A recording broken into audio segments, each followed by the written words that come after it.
we're going to talk about the proper way to remove and replace a front-wheel drive vehicle's ball joint. In this clip, we're going to talk about the proper way to remove your vehicle's lug nuts and the wheel and tire assembly.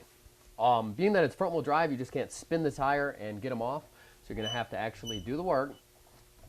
As you can see, it's not a huge job. I'm just using my index finger to spin my lug wrench. You're going to want to hang on to these, being that we're not replacing them. Here. Trusty magnetic tray. There we go.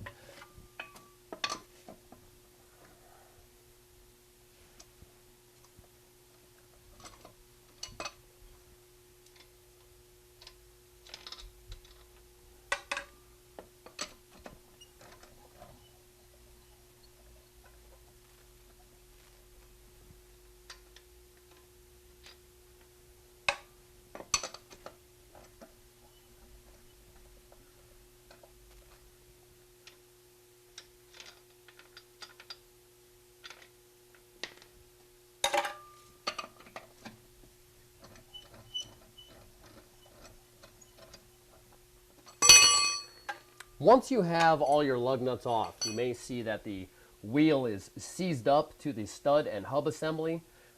It's pretty common on aluminum style rims. As you can see, this is a billet aluminum rim.